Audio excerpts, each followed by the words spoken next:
Bonjour tout le monde, on se retrouve aujourd'hui pour le déballage de The Last of Us Escape the Dark. Et pour ceux qui sont familiers peut-être avec les jeux de société, qui en ont joué quand même beaucoup, c'est le système derrière qui est Escape the Dark Castle, puis Escape Space quelque chose. Là, c'est un peu la même genre de visuel foncé comme ça, juste monochrome. Et celui-ci est bien sûr un produit PlayStation parce que le produit de Last of Us appartient donc à Sony. Et donc, on a, en fait c'est Naughty Dog qui le développe, mais un studio de Sony. Et donc, on a le jeu ici comme on peut voir avec les personnages qui vont être là. On a une genre de map dans laquelle on va pouvoir se promener. Il va y avoir quand même pas mal de cartes. Beaucoup de dés aussi au travers. Donc 68 dés custom. Donc je pense que c'est un peu plus complet que ce qu'on a dans Escape Dark Castle, qui est sensiblement on flippe une carte, on regarde, on brasse les dés et c'est à peu près ce qui se passe. On se laisse beaucoup plus diriger par le jeu. Donc ça me laisse quand même pas mal penser que ça, il y a une partie du système derrière ça et non pas 100%. Donc on peut jouer évidemment Joel ou Ellie et d'autres personnages plus connus. Et on va pouvoir construire des objets et essayer évidemment de survivre. On voit que c'est 1 à 5 joueurs. D'après moi, ça va être coopératif. 60 à 120 minutes par partie. Évidemment, ça dépend toujours si ça va bien ou pas. Donc, on a cette boîte-là, une bonne boîte épaisse, un bon carton. Donc, ça, toujours bien. On a le livret de règles qui est assez épais. Un bon plastique de dessus, par contre, une belle qualité d'impression. Donc, ils ont mis du budget dans le produit. Donc, on a les personnages qui sont là, les cartes et tout ça. Qu'est-ce qu'on devrait retrouver? Préparer les survivants. C'est le setup. Ici, c'est juste du texte. Pas trop d'images. Là, on en a un peu un exemple de jeu. Donc, toujours bien de comment ça se passe quand on fait ça. Un combat solo, un combat en groupe. Donc, j'avance un peu rapidement. Mais, donc, on a ça. Et la fin de la partie se trouve à la page 28. Quand même, des grosses pages. Mais beaucoup d'exemples. Donc, c'est Escape the Dark Castle et Escape the Dark Sector. Donc, c'est ce que je disais avec les petites extensions qui sont pour chacun des jeux. Donc, c'est pour ça que je disais, c'est tiré un peu en partie de cet univers, pas cet univers-là, mais le système. Et évidemment, les images. On a un plateau. Donc, pour l'instant, le tray me paraît quand même efficace pour ça. Le plateau de jeu qui est plié en 6. Évidemment, qui va être monochrome, bien sûr. Donc là, pour la cause, je veux quand même bien que je dézoome. Ça ne fera pas grand-chose parce que c'est vraiment assez big. Donc là, je suis vraiment dans le bas du plateau sensiblement. On voit qu'il y a des entrées, donc le suburb, le sewer, le downtown. Là, je remonte un peu. On a, bon, le sewer, on avait dit, on a le lake side ici, l'université qui est là. Là, je vais juste replier comme ceci pour pouvoir aller voir l'autre partie en haut qui est ici. Donc, un gros plateau, comme je disais. Les cartes évidemment à piger, donc les petits emplacements déjà qui sont là, une petite charte probablement pour dire les événements et le X. Il est trop tard pour réussir à survivre. Donc, on a ça. Donc, un plateau bien illustré, mais évidemment, comme je disais, monochrome. Il faut aimer ce genre de visuel-là, bien sûr. On a par la suite les plateaux, probablement des personnages qui sont doublement encavés, donc deux feuilles de carton empilées une sur l'autre, ce qui nous donne donc l'espace pour mettre des cubes ou peut-être des dés, je sais pas qu'est-ce qu'ils vont. D'après moi, ça va être des cubes. Et on a ici les emplacements, bon, les balles, les armes et tout ça, avec des statistiques. Et de l'autre côté, ben rien de plus. Donc on a Ellie, on a Joël. Donc bien sûr tiré du jeu vidéo et non pas tiré de la série télévisée, bien sûr. On a Tess. On a Tommy. On a Bill. Et nous avons Marlène. Donc, ce sont les personnages qui sont inclus là-dedans. Et on voit le tray, donc, qui va probablement retourner là. Donc, il faut quand même le retirer pour aller voir en dessous, qui va être possiblement le reste des composantes. Donc, on a un petit sachet ici. Et donc, en dessous de ça, on a tout ce carton. On a un autre tray qui va contenir le reste du matériel. Et en fait, c'est plus qu'un tray. C'est un tray qui va rester dans le fond et des trays qu'on peut prendre. Donc ça c'est cool quand même. Donc on a quelques jetons d'une bonne qualité, une belle épaisseur qui sont déjà punchés. Donc qui sont là. Peut-être que ça va être à séparer pour que ce soit plus fonctionnel la prochaine fois. Deux petits jetons en genre de plastique qui sont là. On a quelques cubes, donc genre gris.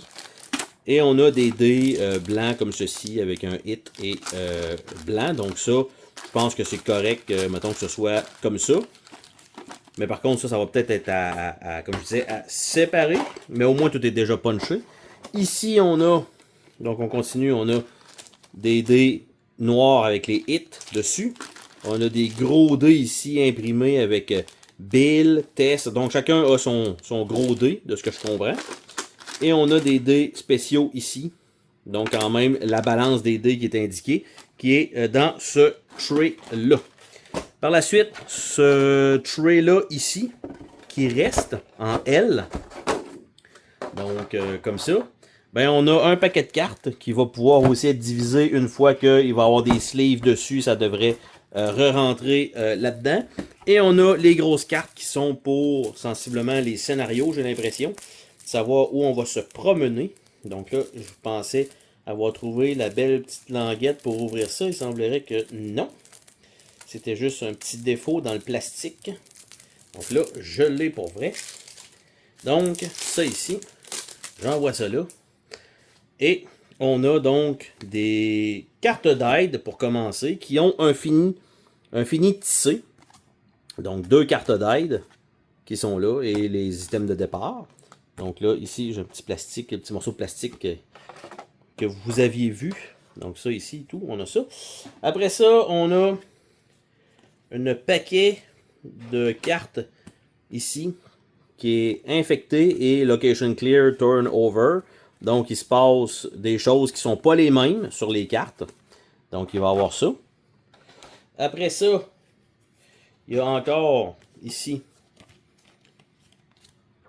un dernier chapitre et on tourne. Donc on voit le bloater qui explose, infected swarm et Fedra Blockade, donc probablement des ennemis à buter à la fin.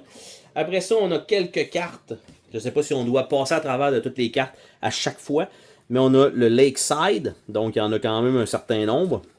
Et donc on voit l'autre côté, c'est du texte, une image, on a ça et il faut faire quelque chose. Donc ce qui se passe là-dessus. Donc des bandits, un combat, des zombies, donc on a ça. Par la suite, on a l'université. Même principe. Donc, l'université avec... on a la girafe, on a des zombies à travers, on a un ébouli, on en a encore. On se cache dans la bibliothèque. Encore des ennemis, on tourne avec la girafe.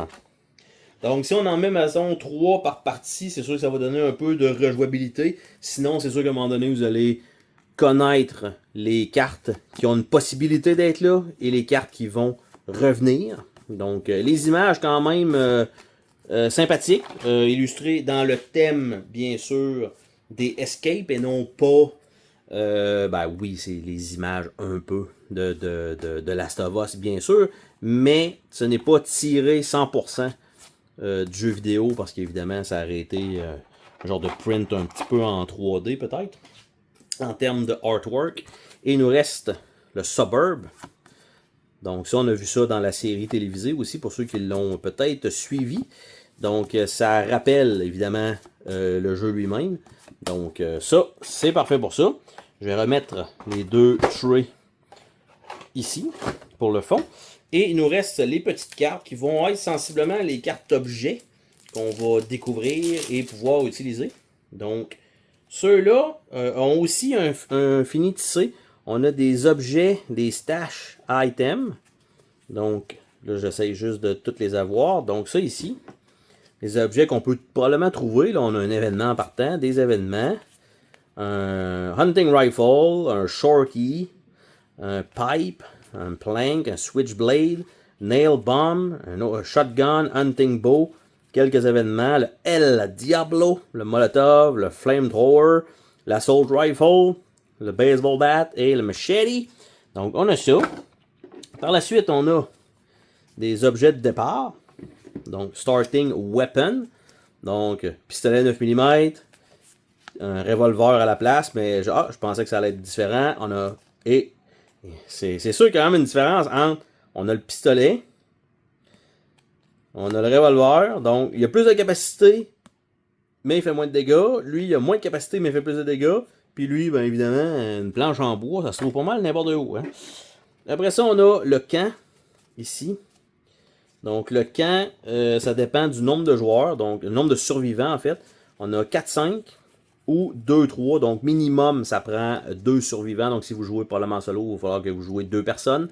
Donc, on a deux emplacements et probablement, je dirais, au feeling, c'est soit on met ces jetons-là ou soit ça va être ces jetons-là ici qui sont là. Donc, c'est qu'est-ce qui se passe pendant probablement ce temps-là du feu de camp.